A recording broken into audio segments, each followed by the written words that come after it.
하나님께서 이스라엘 백성들을 시내산에 오게 하셨습니다. 그 산에서 이제 이스라엘 백성들에게 무엇이 주어집니까? 하나님의 10가지 계명, 말씀이 주어지는 것을 우리는 보게 되지. 여러분이 너무나 잘 알고 있듯이 여러분 첫 번째부터 네 번째까지의 계명은 누구와의 관계? 하나님과의 관계를 설명하고, 오늘 본문의 말씀처럼 다섯 번째부터 10번째 계명은 누구와의 관계? 사람, 이웃과의 관계에 대하여 우리 하나님께서 10가지 말씀을 주시고, 이 지침이 사라지는 것이 아니라 오늘 신약시대를 살아가는 우리에게도 하나님께서 주시는 말씀으로 적용이 되어서, 먼저는 누굴 사랑하고? 하나님을 사랑하고, 두 번째는 누굴 사랑하냐? 내 이웃을 사랑하는 주님의 말씀 앞에 우리는 오늘도 서 있습니다.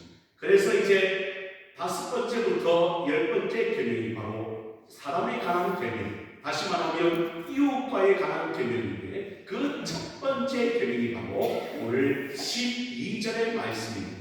12절의 말씀 함께 같이 또 읽어봅니다. 12절입니다. 시작. 내 부모를 공경하라. 그리하면 내 하나님 여호와가 내게 준 땅에서 내 생명이 길리라. 누굴 공경하라?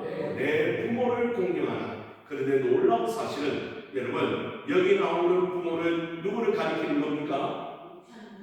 육신의 아버지와 어머니를 가리킵니다. 그러면 이 시대는 부계 시대였습니다.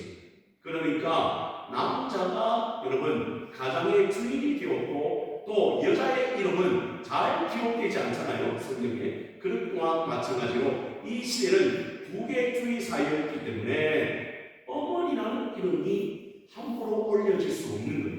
그런데 우리 하나님께서 명령하시는 것입니다. 아버지만 공경하라는 말이 아니라 내 부모, 내 아버지와 어머니를 공경하라. 여기 나오는 공경하라는 말은 히브리어로 카베드인데, 이 말은 무겁다는 말입니다. 그러면 이 말의 뜻은 무엇일까요? 다른 의미가 아니죠. 무겁게 누구를 존경하라는 거예요? 부모님. 그 부모님을 아주 존중하는 게, 존귀하게 여기라는 거예요. 여러분, 그래서 이 육신의 부모를 잘 존경하면, 잘 공경하면 어떻게 된다고 약속하십니까? 내 하나님 여호와가 내게 준 땅에서 내 생명이 길게 될 것이라 주님이 말씀해 주십니다. 여러분, 그래서 우리는 많은 인간사의 역사를 바라봅니다. 그런데 부모에게 잘한 사람은 어떻게 되죠?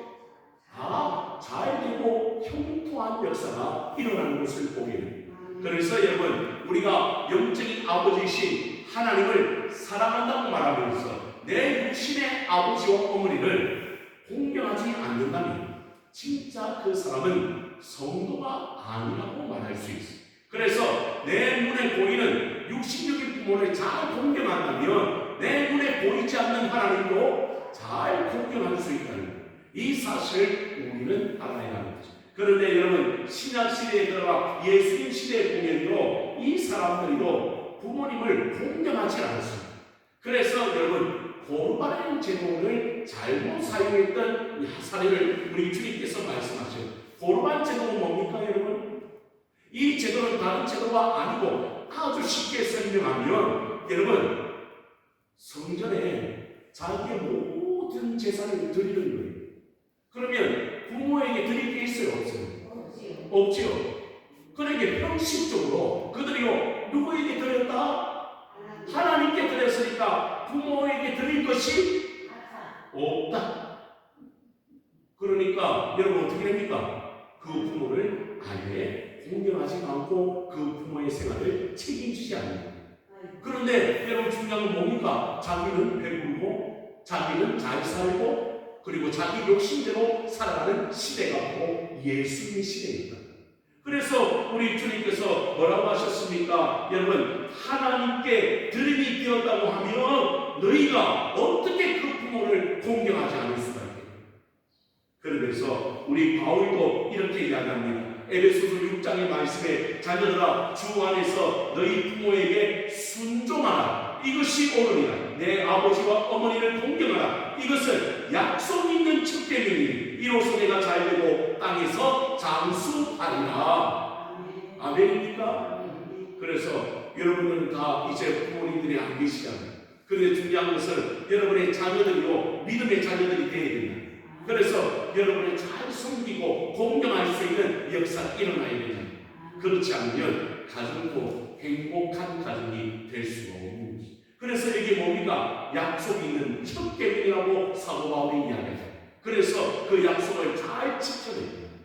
하나님께서 우리에게도 복을 주십니다. 그래서 여러분 부모가 저 세상 간 후에 천국에 간 후에 아무리 잘해봐야 소용이 없어요.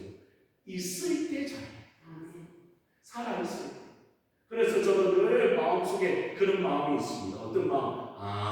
육신적인 부모가 살아있을 때 잘 공경해드리고 잘 섬겨드리고 잘 되면 하나님께서 우리에게도 복을 주시겠구나.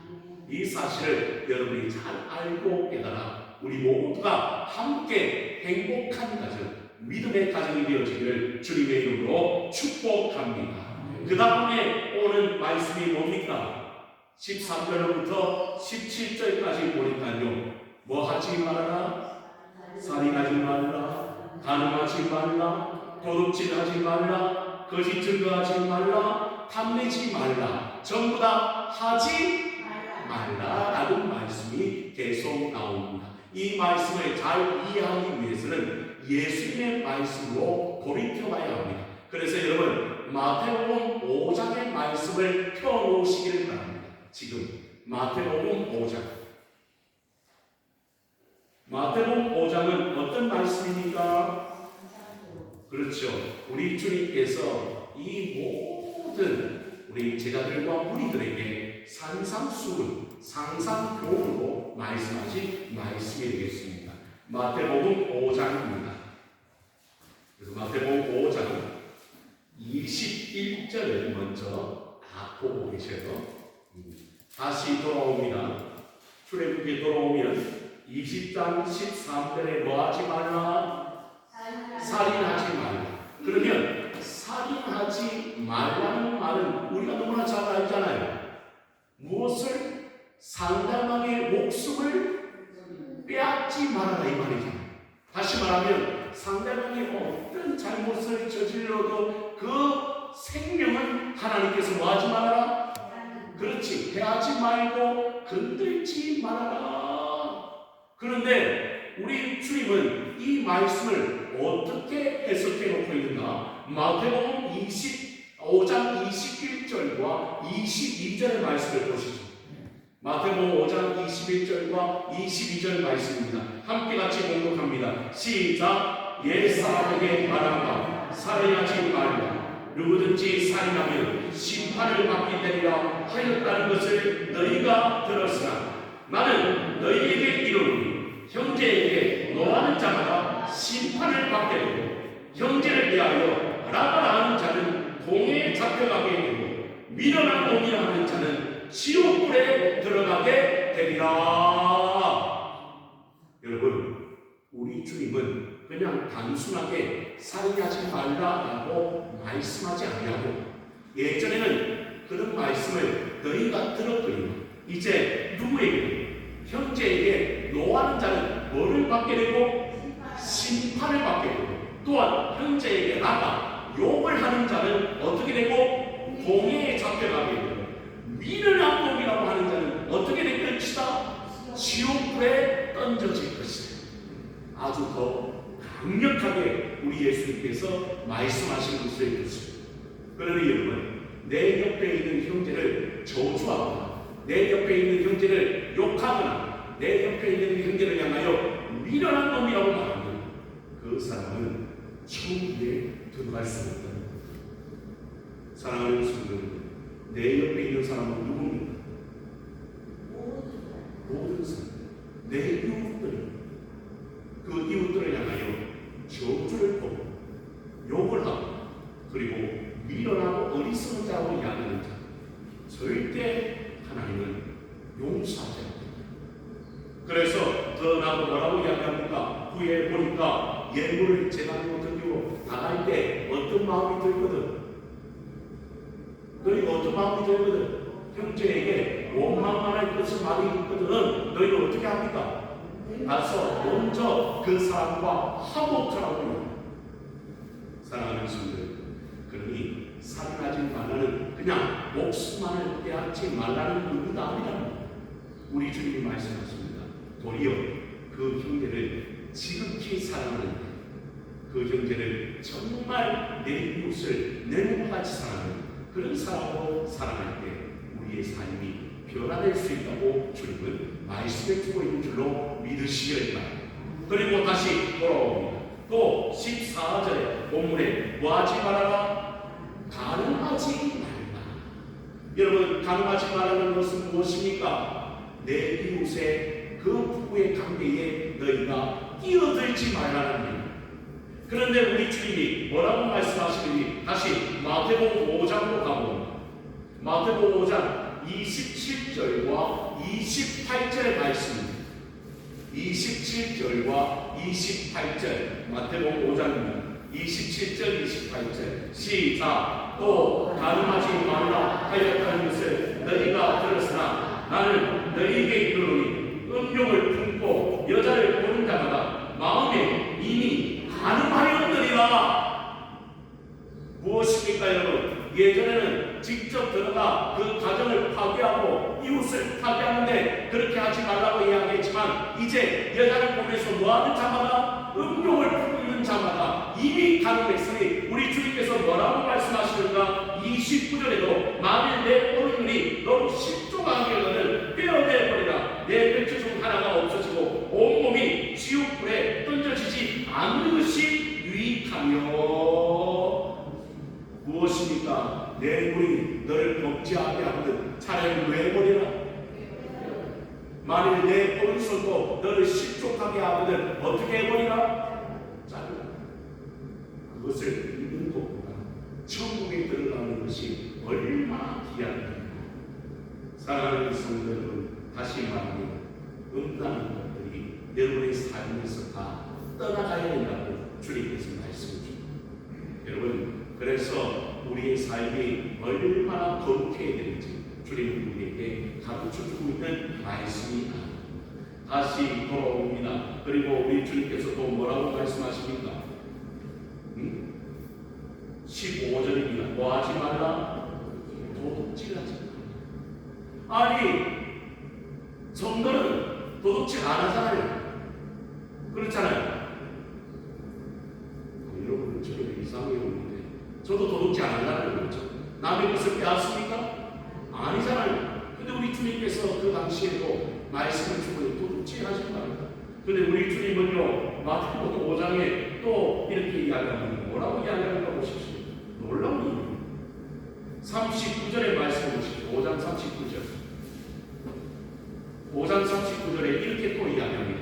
나는 너희에게 이르노니 악한 자를 대적하지 말라. 누구든지 내 오른밤을 치거든 왼편도 돌려드리며 40절에 또 너를 고방하여 속옷을 가지고 하는 자에게는 겉옷까지 가지게 하며 41절에 또 누구든지 너를 억지로 오리를 가게 하거든 너 사람과 무엇을 동행하고 심리로 돌려 42절에 내게 구하는 자에게 뭐하며 주며 내게 꾸고자 하는 자에게 거절하지 말라.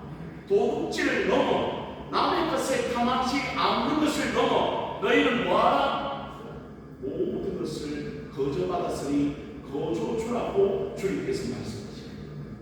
여러분, 십계명보다 우리 주님은 더 확장하고 말씀해 주고 그래서 마지막 계명을 또 봅니다. 우리 다시 본문으로 들어와 16절과 17절의 말씀을 보니까 내 이웃에 대하여 뭐하지 말고 거짓 증거하지 말고 또 예수의 집을 뭐하지 말아라? 탐내지 말아라. 여러분, 내 이웃의 것이 왜 여러분 탐내집니까? 왜 우리가 이웃에 대하여 거짓 증거하게 됩니까? 왜 그렇지요? 여러분 안 그러니까 모르는데 여러분 이 세상에 많은 사람들은요 비교 의식이 있어요. 비교 의식. 그 그러니까 여러분 한마디로 아주 쉽게 설명하면 나는 경차를 타고 다녀요. 경차 뭡니까? 작은 차. 나는 정말 세상 사람들이 부러워하지 않는 작은 차를 타고 다녀요. 그런데 내 옆집에 보니까 무슨 차 타고 다녀요? 벤츠를 타고 다녀요. 그러니까 자꾸 어떻게 돼요? 비교가 돼요. 나는 왜 저런지 모르겠어요. 나는 이 동안 열심히 수고해서 또 이렇게 살아왔는데 나는 지금 아직까지 티코나 이런 거 타고 다니고 저 사람은 벤츠를 타고 다니네. 가슴을 치고. 그래서 뭐가 탔나요? 벤츠. 그래서 어떻게 합니까? 나도 모르게 그 벤츠의 소리가 아침. 그게 욕심이잖아요. 그게 어떻게 됩니까? 그것을 인하여 이웃의 관계가요 파괴되기 시작합니다. 달리 말하면 이런 더 쉬운 말은 저는 시골에서 목회를 하고 있어요. 제 동기는 저 도시에 큰 교회에서 목회를 하고 있어요. 그래서 제가 생각하기에 어떤 마음을 들어요? 저기에 성도도 많고 그리고 어떻게 합니까? 모든 것이 잘 갖춰져 있는 제가 그렇게 가면 좋겠다. 매일 밤낮 그렇게 기도하다 아무 생각해 보시죠. 그럼 어떻게 되겠어요? 목회가 사랑하는 성도 여러분, 자꾸 비교를 하니까 자신이 어떻게 됩니까? 그래서 그때부터 불평이 일어나고 원망이 생기고 그때부터 욕심이 발동되어서 어떻게 합니까? 자꾸 그렇게 되고 싶다고 하다가 그만 어떻게 됩니까? 자기도 모르는 사이 그 죄악의 유혹에 빠져버려요. 그리고 어떻게 합니까? 이웃에게 모든 것을 발치하고 우리 삶 가운데 얼마든지 일어날 수 있다. 사랑하는 성도 여러분, 그런 마음이 안 들기를 축복합니다. 그래서 사도 바울은 뭐라고 이야기하느냐? 악의 모양이라도 뭐예요? 생각지도 말았습니다. 그래서 오늘 이 십계명이 우리에게 주어진 것은 다른 게 아니라니까요, 사랑의 계명인 줄로 믿으시길 바랍니다. 왜 우리가 비교하느냐? 사랑이 없기 때문에. 여러분, 왜 우리가 하나님 앞에 나오지 못하는가? 바로 하나님을 향한 그 사랑이 없기 때문에, 자꾸 사람들과 비교하기 때문이고, 그리고 그 사람들로부터 상처를 받았다고 생각하기 때문에 자꾸 하나님의 관계, 이웃의 관계가 안 되는 거예요. 오늘 여러분의 심령에 성령께서 만져주시는 역사가 일어나기를 원하고, 특별히 우리 교회도 시험전자가 있다면 그 심령 위에 하나님께서 만져주는 성령의 은혜가 임하기를 원하여 정말 하나님께서 그들에게 다시 한번 이 말씀이 생각나죠. 그래서 먼저는 누굴 사랑하고? 하나님을 너무나 사랑하는 그 하나님을 마음을 다하고 뜻을 다하고 힘을 다하여 사랑하는 성도가 되고, 그 사랑을 바탕으로 그 사랑을 채우게 되면 내 이웃을 내 몸과 같이 사랑할 수 있는 그런 모든 역사가 오늘 우리에게 주어진 말씀을 깨달았다고 한다면 우리가 그렇게 살아내는 하나님의 백성들이 되어야 되지 않겠습니까?